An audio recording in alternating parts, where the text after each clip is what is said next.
Okay, let's dive right into this explainer and completely dismantle everything you thought you knew about getting rich. We spend our entire lives stressing over money, but we rarely look at the actual nuts and bolts of how massive wealth is built. Well, it's time to shatter those illusions and rebuild your understanding from the ground up.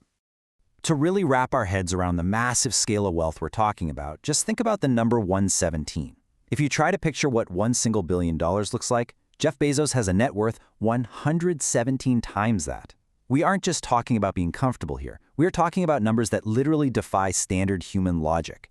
It's the kind of wealth that just seems completely out of reach for the average person. Now contrast that staggering wealth with your likely reality. You're probably working a standard job, maybe one tied directly to that degree you studied so hard for. Your living expenses are ridiculously high, your savings are basically non-existent, and you've probably got some pesky student loans or credit card debt hanging over your head. But worst of all, it's that sinking feeling that you are massively underpaid for the energy you're putting out into the world every single day. Looking at this huge gap between the ultra-wealthy and your daily financial struggle, honestly, it's completely natural to feel angry. You look at billionaires, especially the young ones, and you gotta ask yourself, is this just a rigged game? Society loves to push this stereotype that the rich are either incredibly lucky, inherently evil, or just born into money. You start to think the game was rigged from the very start and you just happen to draw the short straw. But interestingly enough, the hard data actually shatters that stereotype. A recent report by WealthX looked at the world's ultra-wealthy, people with a net worth over $30 million, and found that a massive 68% of them are entirely self-made. People like Warren Buffett, Oprah Winfrey, Sarah Blakely, they weren't handed a fortune, they built it. So the real question isn't whether it's possible. The question is, what do they know about money that you don't? Well, the reason you feel so stuck is that you're operating on a completely flawed, two-dimensional equation. See, we've all been taught that money equals salary earned from the time you put into a job. The ultra-wealthy, they operate on an entirely different plane. In their world, the true equation is that money equals the perceived value you provide through solutions. Let me break down exactly why that old equation is such a trap. If you rely on earning, say, $20 an hour at a standard 40-hour-week job, mathematically, it will take you nearly 24 years just to reach $1 million. And get this, that's 24 years before subtracting a single penny for taxes or rent or food. Plus, over 2.5 decades, inflation is going to eat away at the value of that million anyway. Trading time for a salary basically guarantees you won't see real wealth until you're much older.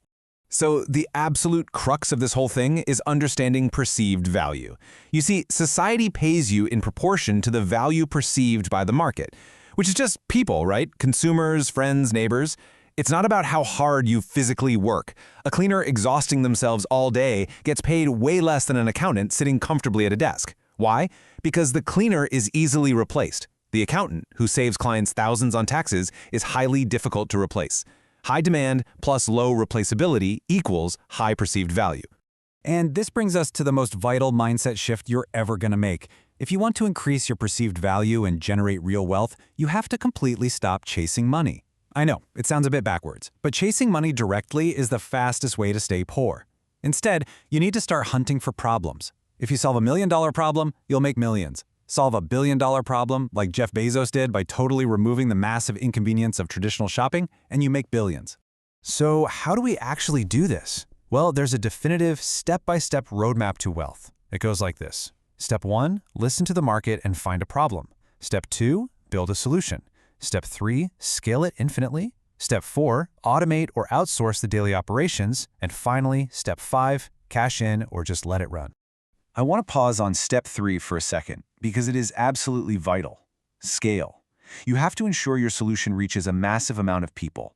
If you open a local restaurant, you're totally constrained by the foot traffic of that specific neighborhood. It's just not easily scalable. But if your solution is a piece of software, you can duplicate and sell it infinitely online without worrying about extra shipping or production costs. It just expands and expands. Now, you've got to be super careful here. Ask yourself, does your new solution still require your physical time to make money? Say you identify a problem and become a highly paid yoga teacher charging $100 an hour. Sounds awesome, right? But since your income is strictly tied to how many classes you can physically teach in a day, did you really build a business? Or did you just disguise a job? You're actually still trapped in that old time for money equation. To actually break free from that time trap and turn your disguised job into a real wealth-generating machine, you have to lean into automation and scaling. Going back to our yoga teacher, instead of hourly classes, you film an online course once and let it sell 24/7. You build robust systems. You hire employees or outsource tasks to specialists. And honestly, the hardest part for a lot of folks, you have to remove your ego. The market doesn't care about your pride. It cares about the solution. Realize that other people can often handle the daily tasks better than you can. Once you've successfully scaled and automated, you hit the ultimate phase, where the market rewards you big time, the acquisition. This is when someone buys the solution you spent years building.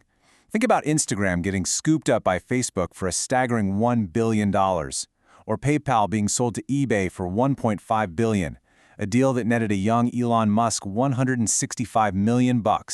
This is where all those sleepless nights and intense struggles finally pay off. But here's the crazy part. As you reach the end of this incredibly grueling road, your entire perspective shifts. You realize a pretty profound truth. Money is literally just pieces of paper or glowing numbers on a screen, backed by collective belief. The whole time, your core motivation was never really about just stacking up cash. The ultimate prize you were chasing, the entire reason you went down this crazy roadmap, was actually to buy back the single most valuable, non-renewable resource in the universe, your time. In a standard job, you're actively burning this resource away, trading it for a fractional salary. True wealth isn't about buying sports cars or massive mansions. It is entirely about freedom. The ability to do what you want, whenever you want, without financial anxiety running your life. Building wealth is definitely going to require swallowing some difficult truths. But as our source material so powerfully sums it up, if you desire liberty through never needing to worry about money ever again, then let solving problems be the meaningful struggle in your life. You have to choose your struggle. Is it going to be the struggle of a 40-year career you resent, or the meaningful struggle of building a scalable solution? So I want to leave you with this final provocative thought to chew on today. Take a hard look at your current path. Is giving up a massive chunk of your irreplaceable time, waking up, commuting, working a job you don't even like, and repeating that cycle until you're too old to enjoy the rewards? Is that truly worth it?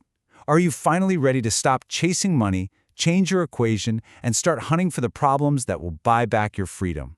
The choice and the equation is entirely yours.